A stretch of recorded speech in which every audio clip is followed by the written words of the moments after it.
Boa noite, irmãos. Graça e paz, amém?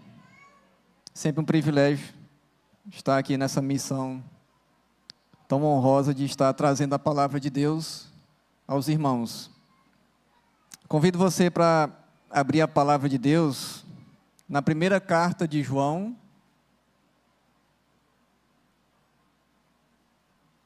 capítulo 4.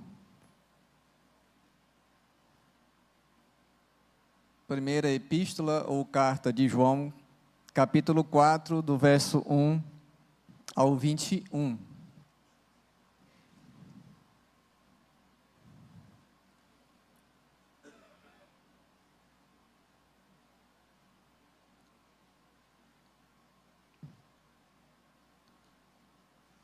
Peço à igreja mais uma vez para que fique em pé, em reverência à palavra de Deus, para nós fazermos essa leitura. 1 João 4, de 1 a 21. Ou melhor, eu vou ler, os irmãos acompanham, tá? Amados, não deis créditos a qualquer espírito, antes, provai os espíritos se procedem de Deus, porque muitos falsos profetas têm saído pelo mundo afora. Nisto reconheceis o Espírito de Deus. Todo espírito que confessa que Jesus Cristo veio em carne é de Deus. E todo espírito que não confessa Jesus não procede de Deus. Pelo contrário, este é o espírito do anticristo, a respeito do qual tendes ouvido que vem, e presentemente já está no mundo. Filhinhos, vós sois de Deus, e tendes vencido os falsos profetas, porque maior é aquele que está em vós do que aquele que está no mundo. Eles procedem do mundo, por essa razão falam da parte do mundo, e o mundo os ouve. Nós somos de Deus, aquele que conhece a Deus nos ouve. Aquele que não é da parte de Deus não nos ouve.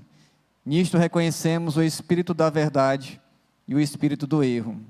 Amados, amemo-nos uns aos outros, porque o amor procede de Deus, e todo aquele que ama é nascido de Deus e conhece a Deus. Aquele que não ama, não conhece a Deus, pois Deus é amor.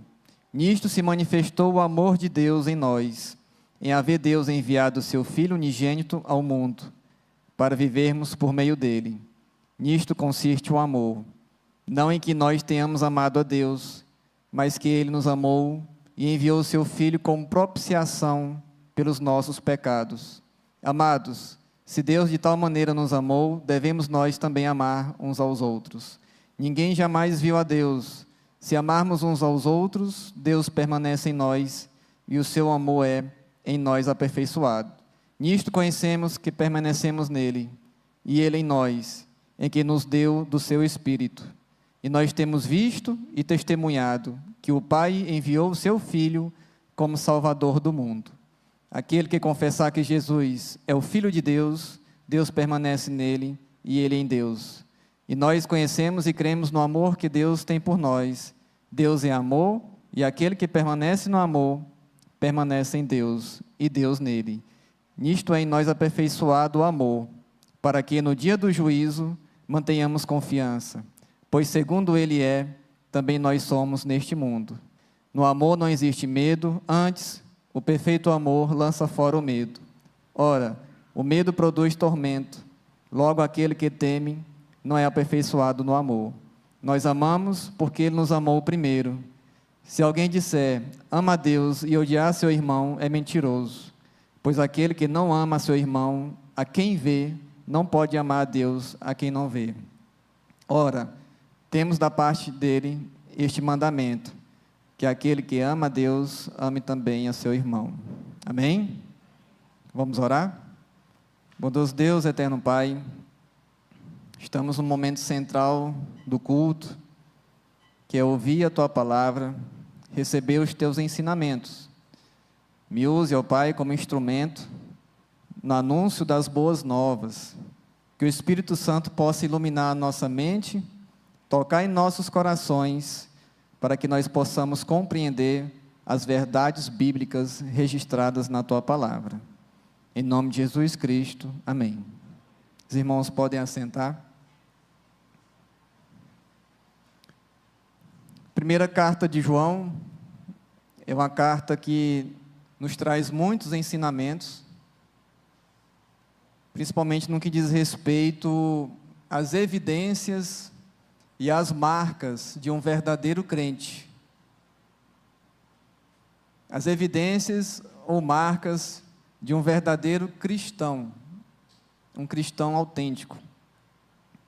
Mas vamos entender o nosso texto partindo do contexto, para nós nos situarmos melhor. Quem escreve a carta é o apóstolo João. É uma carta chamada de carta circular. Por que carta circular? Porque é uma carta direcionada a várias igrejas. Na época de João, haviam comunidades cristãs. Nós não tínhamos ainda esse conceito de templo construído. Os cristãos se reuniam em casas-igrejas ou igrejas domésticas. O conceito de templo construído foi a partir do século IV. Então, os cristãos se reuniam dessa forma, e o modo mais comum de evangelização era o da itinerância. Os irmãos cristãos saíam de suas casas, saíam de suas cidades, e iam anunciar o evangelho aonde não havia ainda o testemunho cristão. Então, era esse método de evangelização na época. Mas, depois que o apóstolo João escreve o evangelho, começam a surgir dificuldades de ordem teológica e de comportamento nessas igrejas, ou casas-igrejas. Haviam levantado irmãos dentro das comunidades, começaram a ensinar de forma que ia na contramão dos ensinos dos apóstolos.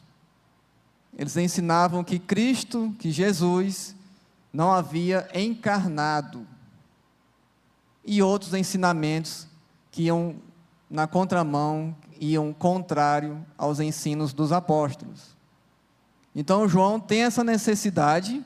João está em Éfeso. João passa seus últimos dias na cidade de Éfeso, que era uma província romana.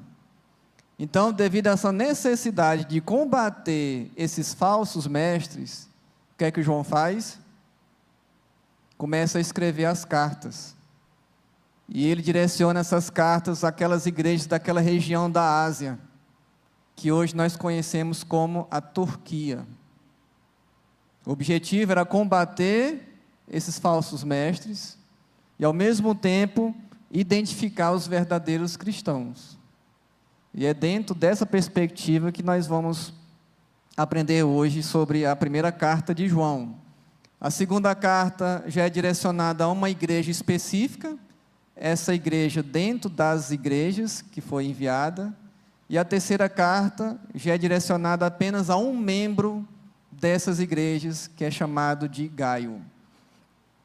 Mas em que contexto ou circunstâncias mais o apóstolo João escreve essa carta? Havia um movimento crescente do gnosticismo misturado com dualismo e com platonismo, as ideias de Platão. Obrigado, meu coroinha.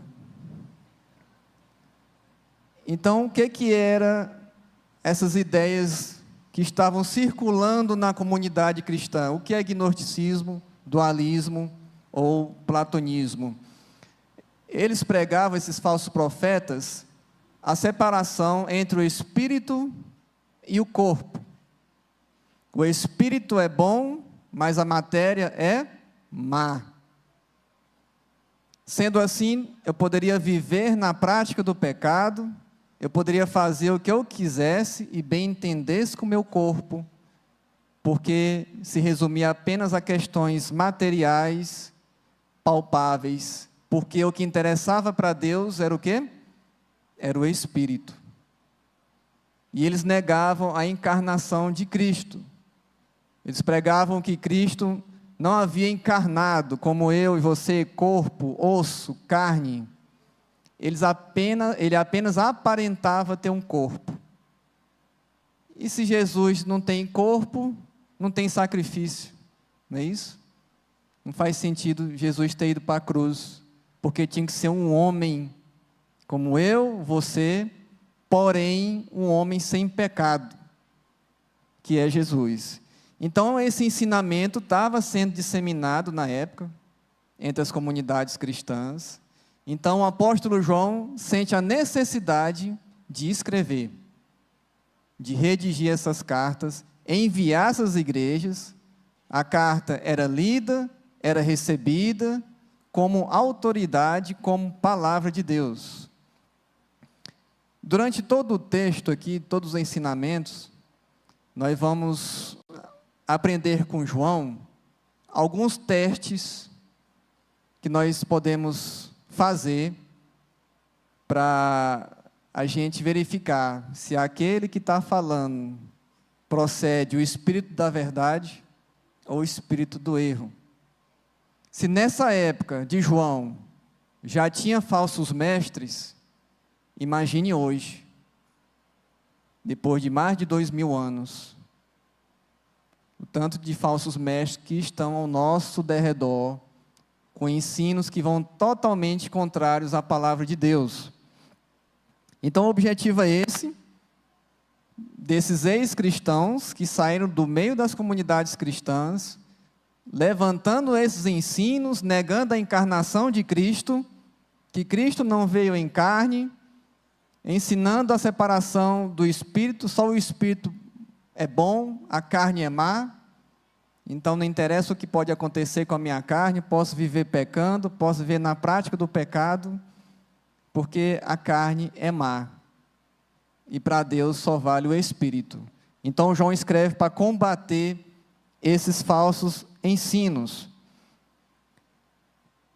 A partir então do capítulo 4, do verso 1 ao 6, você pode acompanhar na sua Bíblia, nós vamos perceber esses testes que João traz para nós. Ele fala: irmãos, cuidado, tem gente que saiu do nosso meio, está ensinando heresia, e está fácil a gente identificá-los e combater esses falsos ensinamentos. Então, o primeiro teste que João ensina aos irmãos da época, e serve também de lição para nós, é o teste doutrinário. Quer identificar um falso mestre? Siga esse teste doutrinário. E agora nós vamos entrar no nosso capítulo, capítulo 4. Vamos lá? Os irmãos acompanhem, por gentileza.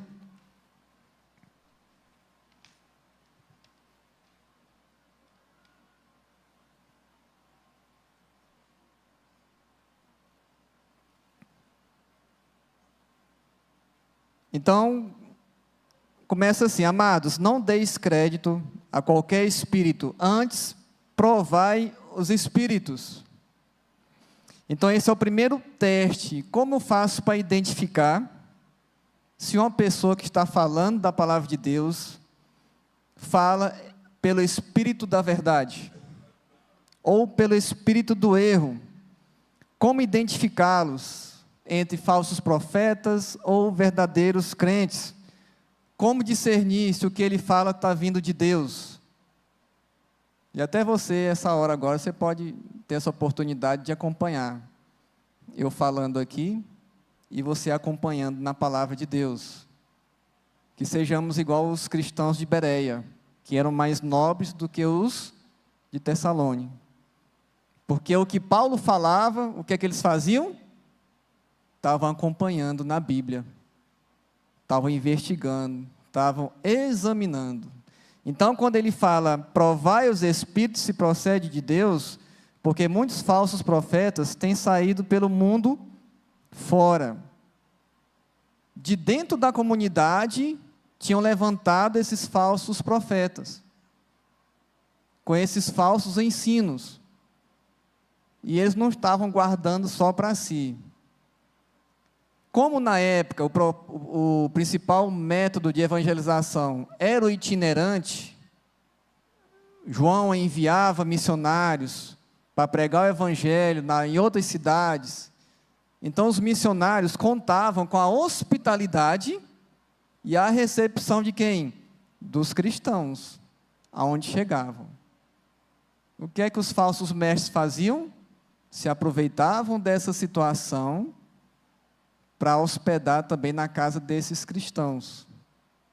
E ali ter a oportunidade de deturpar o ensino dos apóstolos. Então é nesse sentido. Então, a primeira marca é o teste doutrinário para identificar esses falsos profetas. Aqui no verso 2 diz o seguinte: nisto reconheceis o Espírito de Deus. Todo espírito que confessa que Jesus Cristo veio em carne é de Deus. Qual é o primeiro teste para saber se a pessoa está falando de Deus? Se o Espírito que ele professa vem de Deus? É quando ele confessa que Jesus veio em carne. Nós sabemos, não sabemos, que tem muito lugar por aí que nega a encarnação de Cristo? Alguns falam que Jesus não era divino, era apenas um profeta que veio, fez caridade, praticou boas obras. Outros negam a humanidade de Cristo, negam a encarnação de Cristo. O que é que o João nos ensina? Se vocês ouvirem pessoas que negam a encarnação de Cristo, é uma evidência de um falso profeta. Quem nega isso não vem de Deus, não procede do Espírito da verdade. Então esse é um primeiro teste para nós fazermos. Verso 3, todo aquele que nega Jesus como Cristo, Filho de Deus, que veio em carne, procede do espírito do anticristo, mas o verdadeiro crente confessa a encarnação de Deus. É o que diz aqui o verso 3. E todo espírito que não confessa Jesus, não procede de Deus. Que era o que estava sendo ensinado na época. Eles negavam a encarnação de Cristo, negavam que Jesus era o Cristo, Filho de Deus. Então, é um teste, é uma evidência de um falso profeta. O verso 4 fala assim: filhinhos, vós sois de Deus, e tendes vencido os falsos profetas, porque maior é aquele que está em vós do que aquele que está no mundo. Ou seja, o papel do Espírito Santo na minha vida, na sua vida, nos guia, nos direciona para sabermos discernir o que vem de Deus e o que não vem de Deus. A partir do momento que você se converte, você recebe o Espírito Santo na sua vida. Alguns ficam esperando ainda, né? O batismo com o Espírito Santo, né? Você se converte, aí espera o batismo do Espírito Santo depois. Alguns pensam dessa forma. Nós, reformados, cremos que a partir do momento que você se arrepende e aceita Jesus como seu único e suficiente Salvador, a partir daquele momento você recebe o batismo com o Espírito Santo. Porque é o Espírito Santo que habita em você. A partir daquele momento, seu coração é regenerado, é transformado, há uma mudança de vida, você é liberto da culpa, do pecado, você é liberto do poder do pecado. Então o Espírito Santo habita em você. Então, pelo discernimento do Espírito Santo, nós não somos enganados pelos falsos profetas, porque maior é aquele que está em nós do que aquele que está no mundo. Olha que ensinamento, né? Nós vamos ver aqui durante o capítulo os testes que o apóstolo João ensina para mim e para você, e ao mesmo tempo eu tenho que me examinar diante dessas verdades da palavra de Deus.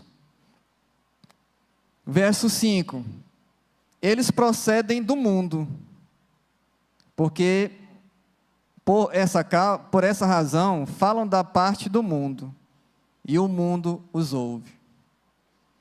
Interessante esse verso 5, porque, geralmente, as igrejas que pregam a palavra, pregam arrependimento, para você abandonar o pecado, negar a si mesmo, tomar a sua cruz e seguir a Jesus, não são tão lotadas enquanto outras igrejas que não pregam isso.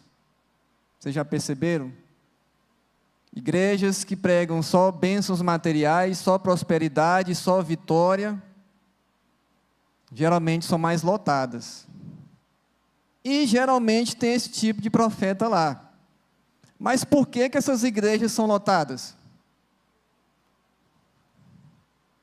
Tem banco vazio aqui, tem outro ali. Tem outras que não cabem nem no templo. Ficam fora, tem telão fora. O verso 5 abre a nossa mente. Eles procedem do mundo. Esses profetas, esses falsos profetas, eles procedem de onde? Do mundo. Por esta razão, falam da parte do mundo. Então, o mundo vai ouvir. Ele vai ouvir o que é necessidade dele. Ele vai ouvir que não vai ter mais sofrimento. Ele vai ouvir que se eu ofertar R$100, Deus me dá R$10.000 de volta. Que eu posso barganhar com Deus. Que é só vitória na minha vida. Que é só prosperar. Enquanto que as igrejas que falam, se arrependa, deixe o pecado, mude a sua vida, negue a si mesmo, siga Jesus, você vai ver a diferença em termos de igreja. Então, esses falsos profetas, eles são ouvidos porque eles falam do que é procedente do mundo, e o mundo vai ouvi-los. Mas quem ouve os verdadeiros crentes? Já sabemos, né? Quem ouve os profetas falsos. Verso 6, acompanha aí. Nós somos de Deus. Nós quem? Os apóstolos. Os apóstolos foram chamados por Deus, foram comissionados por Deus, andaram com Deus, receberam a doutrina diretamente de Jesus Cristo. É por isso que eles começam, nós somos de Deus. Aquele que conhece a Deus, o que acontece? Vai ouvir a doutrina dos apóstolos. Por que a gente fala igreja apostólica, hein?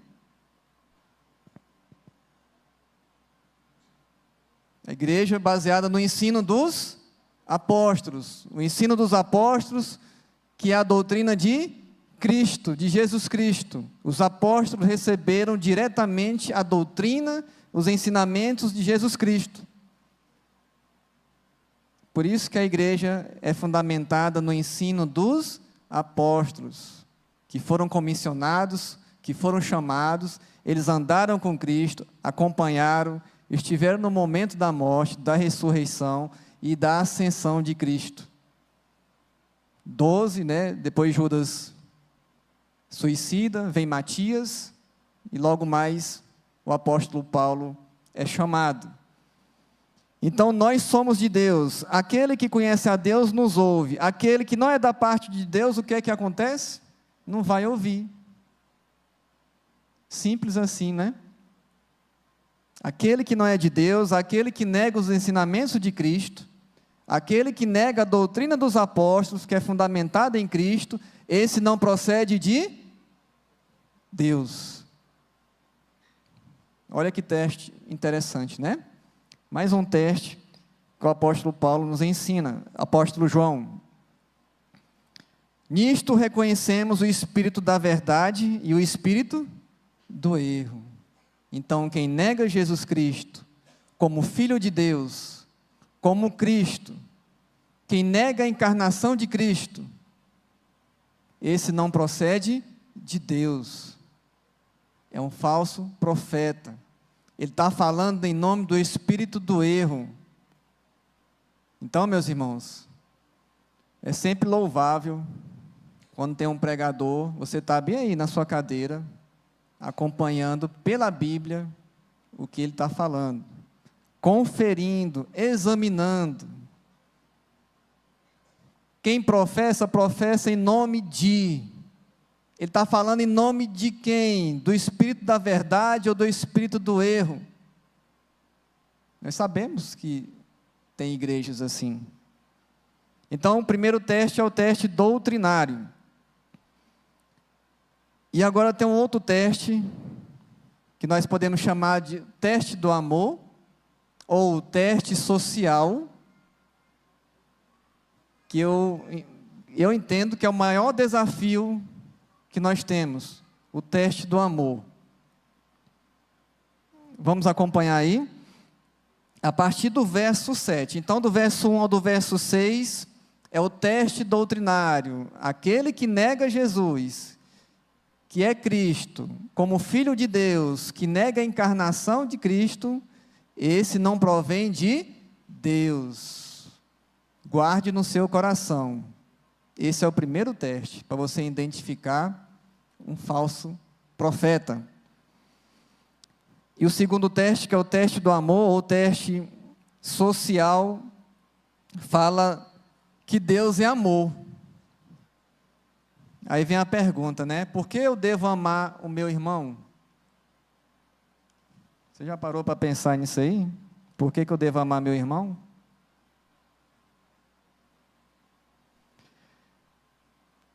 Ele fala: amados, amemo-nos uns aos outros, porque o amor procede de Deus, e todo aquele que ama é nascido de Deus e conhece a Deus. O interessante é que ele dá dois exemplos aqui bem aí antes, no capítulo 3, do verso 11 ao 12, ele cita o amor de Caim. O amor de Caim, o que é? É um amor assassino. Então ele fala do verso 11 ao do verso 12, capítulo 3. Porque a mensagem que ouviste desde o princípio é esta: que nos amemos uns aos outros. Não segundo Caim, que era do maligno e assassinou a seu irmão. E por que o assassinou? Porque as suas obras eram más, e a de seu irmão justas. Irmãos, não vos maravilheis se o mundo vos odeia. Nós sabemos que já passamos da morte para a vida, porque amamos os irmãos. Aquele que não ama, permanece aonde? Na morte. Verso 15. Todo aquele que odeia o seu irmão é o quê? Assassino. Forte, né? Talvez veio alguém na sua mente, né?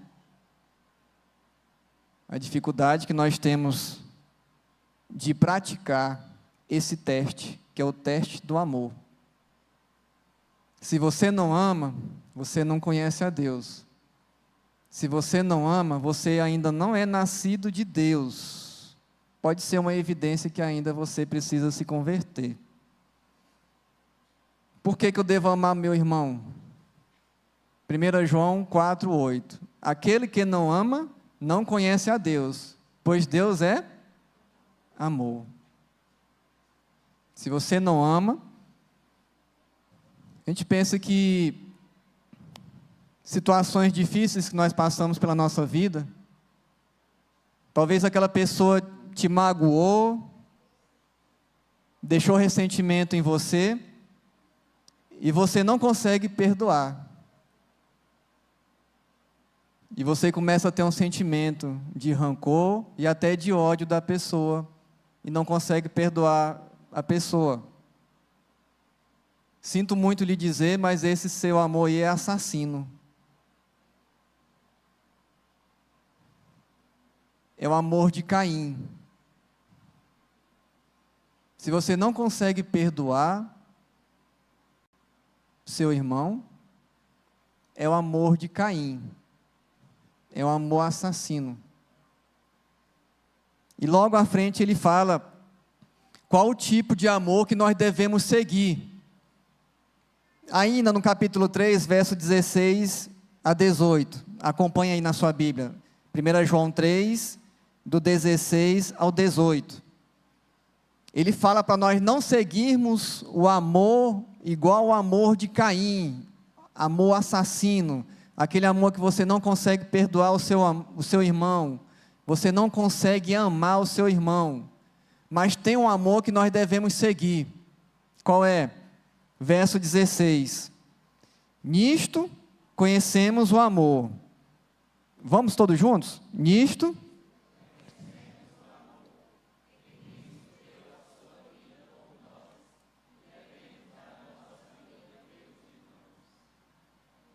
Ora, pode ler. Até o 18.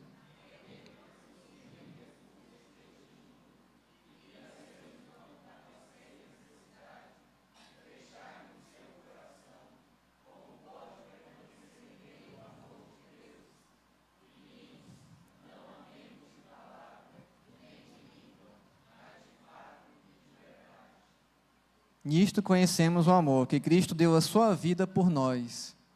Esse é o verdadeiro amor que eu e você devemos seguir. É o amor que nos provoca renúncia, até de dar a minha vida pelo meu irmão. É o amor de Cristo. Por que que o amor de Cristo é o amor que devemos seguir? É o amor verdadeiro. Porque Deus, por um ato de amor, enviou o seu Filho unigênito, para que todo aquele que nele crê não pereça, mas tenha. João 3,16. Deus deu o que tinha mais de precioso, o seu único Filho, unigênito, perfeito, para morrer no lugar dessa peça aqui, o Daniel Lopes, que não era nem uma flor que cheirasse.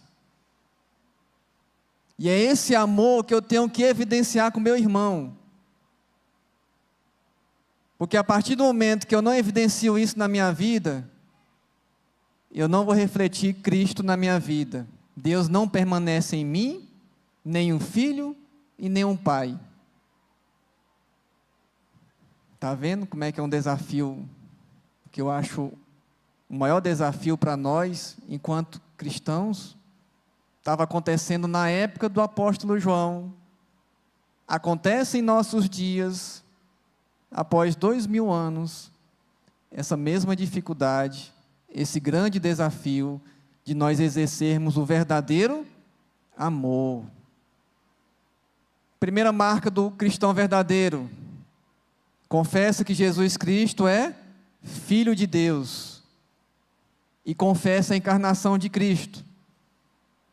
A segunda marca de um cristão autêntico: ele ama o seu irmão, como Deus nos amou, enviando o seu Filho como propiciação, como expiação, como pagamento da minha dívida e da sua dívida. E olha que nós não merecíamos nada. Sim, merecíamos a condenação. A partir do momento, antes da sua conversão, o que é que você era de Deus? Inimigo. Você era inimigo de Deus. A partir do momento que a graça te alcança, o Espírito Santo transforma seu coração, e a partir daquele momento, eu me torno filho de Deus, e Deus é meu Pai. Olha só, saímos da fase de inimigo, chegamos à fase de filhos. Então é esse amor que eu devo exercer, de fato e de verdade. É tanto que ele cita aqui: você diz que ama a Deus, você vê seu irmão passando necessidade, você podendo ajudá-lo, e você não ajuda? Que amor é esse? Na verdade, você não conhece a Deus, que é o que diz o verso 17. Ora, aquele que possui recursos deste mundo, e vira seu irmão padecer necessidade, e fechar-lhe os olhos, o seu coração, como pode permanecer nele o amor de Deus? A prática, a vivência. O amor é prática. No capítulo 4, verso 8, fala que aquele que não ama não conhece a Deus, pois Deus é amor. E fala que porque Deus manifestou o seu amor nos filhos de Deus, e quando amamos o nosso irmão, as pessoas veem Deus na sua vida. E aí vem uma autoanálise. Você tem praticado isso no dia a dia? A palavra de Deus fala que até a sua adoração, ela é afetada se você tiver algum resquíciozinho com o seu irmão. Se você vier entregar o dízimo, o que a Bíblia fala? Espera, deixa o dízimo ali e vá conversar com o seu irmão. Vá se acertar com ele primeiro. Porque Deus não aceita o culto hipócrita. Então essa é uma realidade que nós devemos estar atentos a essa questão. O verso 12 fala assim, que ninguém jamais viu a Deus. Se amarmos uns aos outros, Deus permanece em nós e o seu amor é em nós aperfeiçoado. É uma outra evidência, é uma marca do cristão verdadeiro. Se ele ama, as pessoas vão ver Deus na vida dele. E esse amor não é só de palavras, mas é de fato e de verdade, é na prática. Até aquela pessoa que você tem dificuldade para perdoar, você tem que pedir a Deus para quebrantar o seu coração. Eu não estou falando que você tem que estar na casa dele todo dia, mas você, como filho de Deus, você deve orar por ele, você deve, se for o caso, visitá-lo, e quem sabe até atender uma necessidade que ele precisar. O que a palavra de Deus nos ensina? Que devemos amar até os nossos inimigos. Enquanto a igreja tiver dificuldade de perdoar, de praticar o perdão, de amar o próximo, a igreja está doente, está apática espiritualmente. Sabia disso? Pode entrar presbítero, sair presbítero, eleger outro diácono, pode trocar de pastor. Se a igreja não trabalhar essa questão do amor, do perdão, a igreja continua doente. E a palavra de Deus nos ensina, por meio do apóstolo João, que o verdadeiro amor é o amor que vem de Deus. Que de tal maneira, esse tal maneira aí significa algo imensurável, que nem eu e nem você conseguimos medir. Mas foi algo de tal maneira, mesmo olhando para a minha imperfeição, para a minha imundícia, ele enviou o seu Filho, Deus encarnado. Não tinha que ser um anjo morrendo na cruz. Se fosse um anjo morrendo na cruz, não faria o efeito. Tinha que ser um homem, carne, osso, porém sem pecado, para pagar o preço que eu não tinha condições de pagar. É isso que a palavra de Deus nos ensina, e nós devemos trabalhar esse aspecto. Então, um verdadeiro crente, ele ama o seu irmão, porque ele segue o amor que vem de Deus. Coloque isso no seu coração. Verso do 13 ao 16 fala assim: nisto conhecemos que permanecemos nele, e ele em nós, em que nos deu do seu Espírito. E nós temos visto e testemunhado que o Pai enviou o seu Filho como Salvador do mundo. Aquele que confessar que Jesus é quem? Filho de Deus, o que acontece? Interessante, na classe de catecúmenos, a gente estava finalizando sobre a doutrina da Trindade. Fizemos um apanhado geral, e teve, de vez em quando os alunos apertam a gente lá, eu, o Ismael, e aí teve uma pergunta: como eu tenho a certeza da salvação? Como é que é isso? Eu vou na igreja terça, quinta, domingo, na EBD, à noite, venho para cá, mas ainda estou na dúvida. Como é que eu tenho essa certeza? E esses do verso 3 ao do verso 16, ele fala muita coisa sobre isso. Nisto conhecemos que permanecemos nele e ele em nós. Por que nós sabemos que Deus está em nós e nós estamos em Deus? Está aí no versículo. Por causa de quem? Do Espírito Santo. Se você tem o Espírito Santo, o Espírito Santo testifica, confirma com o meu espírito que eu sou salvo, que eu sou filho de Deus, que eu aceitei Jesus como meu único e suficiente Salvador. Presbítero, eu ainda estou em dúvida se eu sou salvo ou não. Talvez você é apenas um religioso. Não falta os cultos, vem direitinho. Não estou dizendo que não deva vir, entendeu? Talvez você seja apenas um religioso. Talvez ainda você não é uma pessoa convertida. Mas na frente nós vamos ver que o amor lança fora quem? O medo. Então, se você tem o Espírito Santo, o Espírito Santo testifica ao meu espírito que eu sou salvo. Pela certeza da palavra de Deus na minha vida. Se você está em dúvida, talvez você é religioso, se coloque diante de Deus, peça para Deus tocar no seu coração, você se arrepender dos seus pecados e aceitar Jesus como seu único e suficiente Salvador.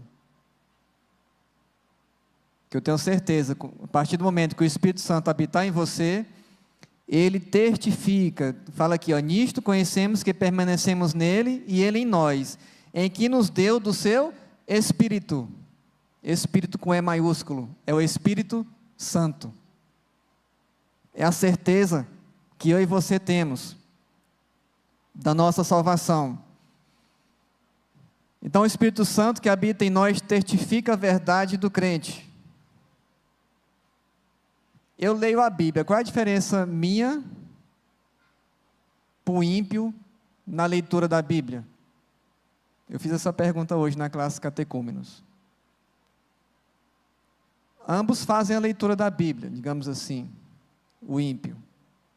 Mas há uma grande diferença na leitura que um faz e o outro faz. O ímpio, ele lê a Bíblia, apenas um livro histórico ou religioso, que conta a história de um povo semita, que foi escolhido, que peregrinou, que sofreu, foi escravo por 400 anos. Tem um Jesus lá que diz que salvou o mundo, e para ele tanto faz como tanto fez. Ele não crê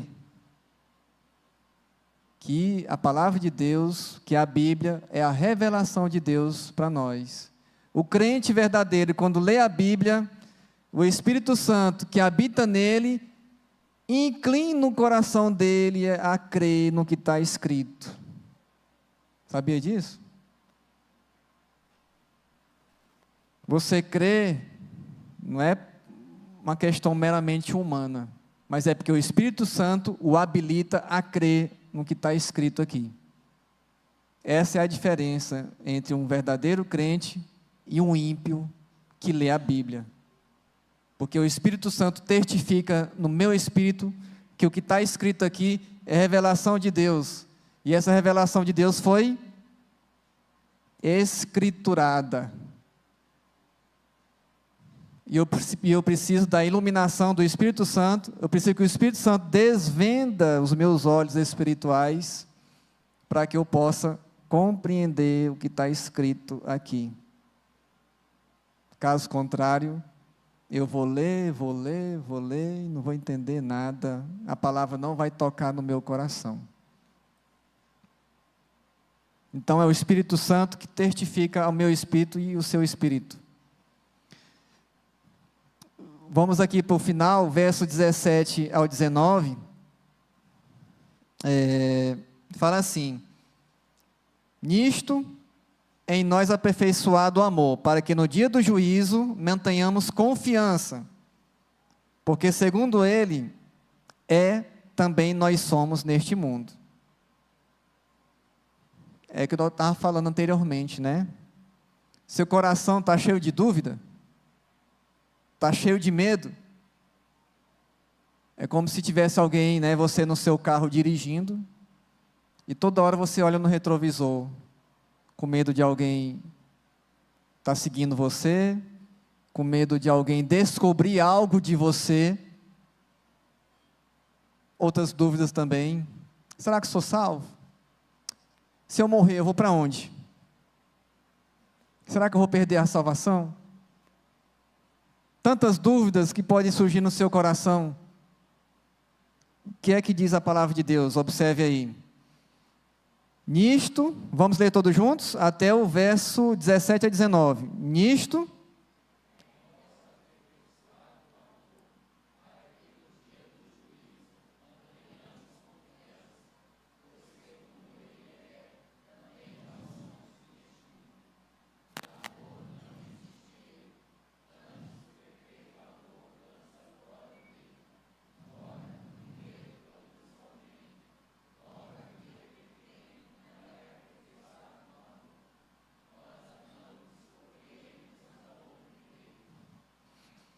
você tem o Espírito Santo na sua vida, então você não tem medo. Por quê? Porque você tem a certeza, você tem a segurança da sua salvação. E quem garante isso é o Espírito Santo, que está em você, selado. Você tem medo, você tem dúvida, o medo traz tormento. Se coloque diante da presença de Deus e peça para Deus trabalhar no seu coração, o que tiver de mudar, para que o Espírito Santo possa te habilitar a crer, possa te habilitar que você tenha a segurança e a certeza da sua salvação. Porque o amor lança fora todo o medo. O verso 19 fala assim: nós amamos porque Ele nos amou primeiro. Tem gente que fala assim, né? Eu amei a Deus, então Deus me ama. Está errado. Eu amo a Deus porque Ele me amou. Eu não entendo onde é que o homem entra aí cooperando para a salvação. Até hoje, nunca consegui entender. Se eu amo porque Ele me amou primeiro, onde é que entra a participação humana? Não é eu amar e depois Deus me amar porque eu amei. Não. Ele me amou primeiro, me escolheu antes da fundação do mundo, me predestinou, um ato de amor. Na eternidade, Deus envia seu Filho para pagar um preço que eu não tinha condição de pagar. Onde é que entra a participação humana aí?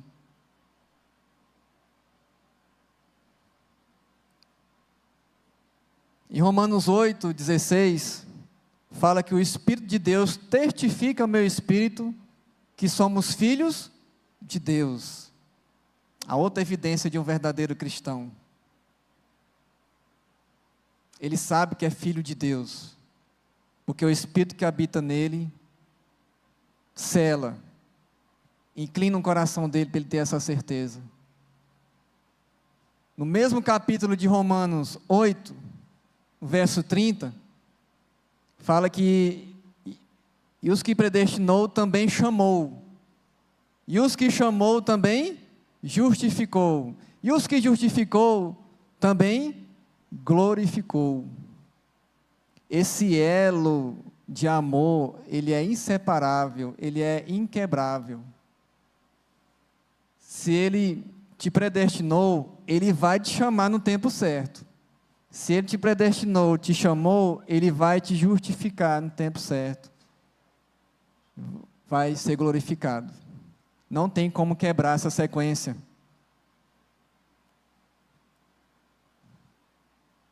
1 João, capítulo 5, verso 11, fala assim: e o testemunho é esse, que Deus nos deu a vida eterna, e essa vida eterna está no Filho. Quem é o Filho? Jesus Cristo. Quer segurança maior do que essa? O Espírito Santo testifica com o meu espírito para eu crer nessas verdades bíblicas. É uma outra marca de um verdadeiro crente. O verdadeiro crente não tem medo, não tem dúvida, não tem tormento no seu coração. Pelo contrário, ele tem segurança, ele tem paz, ele tem certeza. Porque Deus nos concedeu a vida eterna, e a vida eterna está no Filho, que morreu no meu e no seu lugar. E que você tem que se arrepender e crer, e aceitá-lo como seu único e suficiente Salvador. Para finalizar aqui o verso 20 e 21, né? Quem é de Deus não odeia o seu irmão. Fala assim, acompanhe na sua Bíblia. Se alguém disser ama a Deus e odiar seu irmão, o que é que essa pessoa é? Mentirosa ou mentiroso. Pois aquele que não ama a seu irmão, a quem vê, não pode amar a Deus a quem está se enganando a si mesmo. Ora, temos da parte dele este mandamento, que aquele que ama a Deus, ame também a seu irmão. Vamos para as nossas aplicações. Compartilhar com a igreja. Pelo nosso irmão ali, o João Edson. Algumas aplicações, 3 ou 4 aplicações. Algumas referências bíblicas, que você tiver uma caneta ou um papel, quiser anotar também, para você, quando estiver em casa, com mais tempo, acompanhar.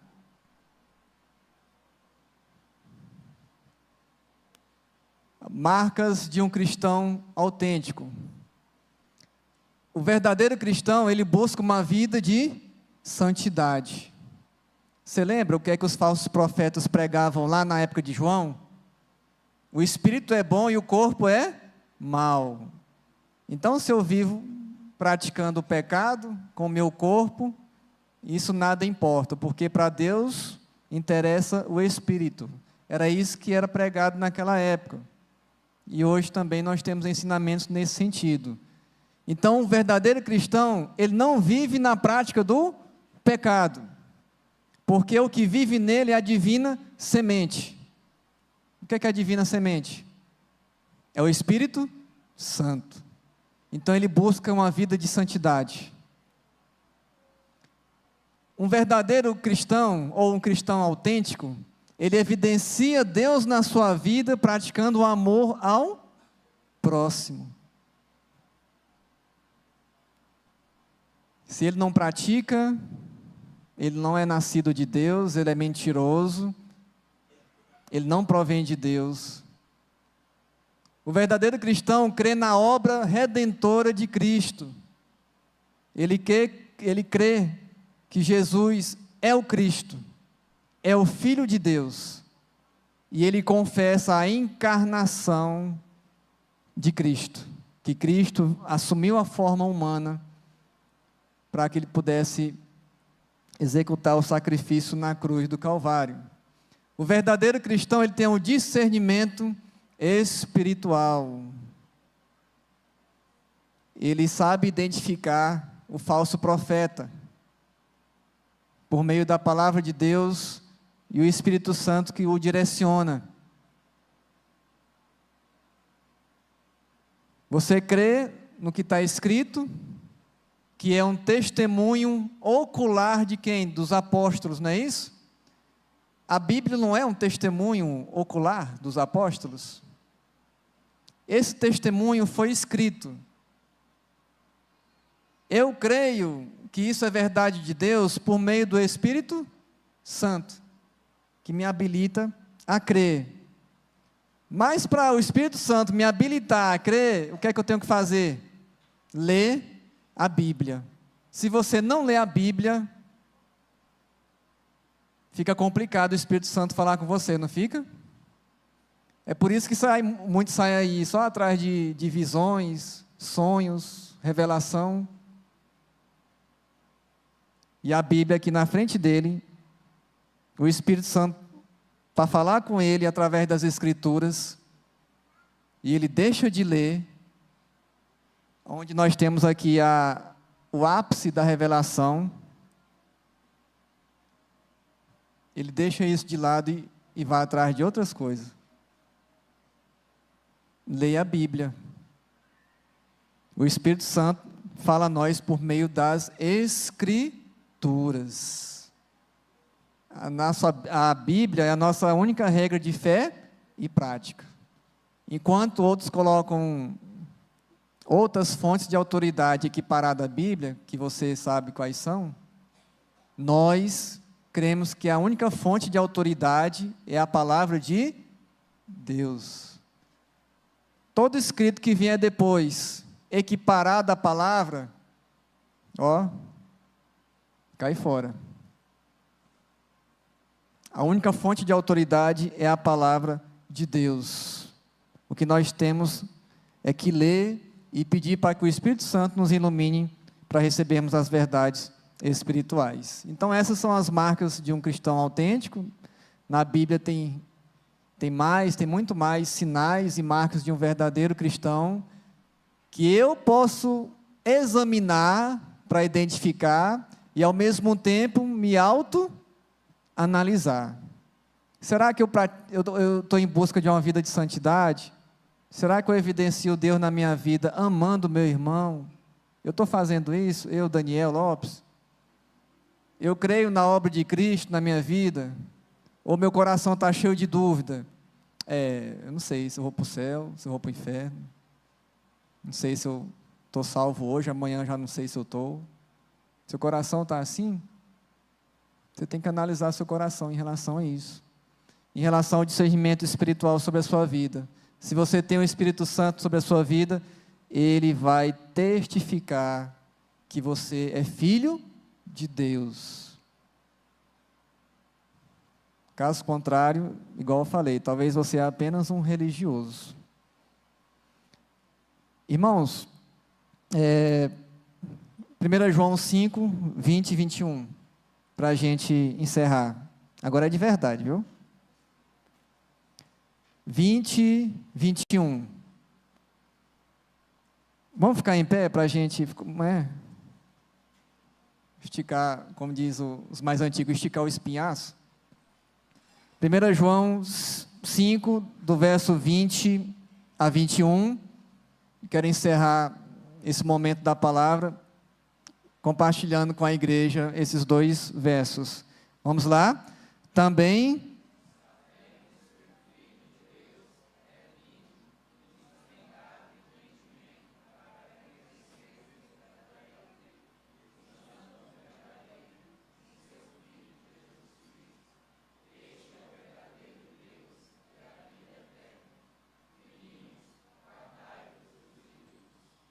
quer segurança maior do que essa? Estamos no verdadeiro, em seu Filho, Jesus Cristo. Este é o verdadeiro Deus e a vida eterna. Amém? Vamos orar?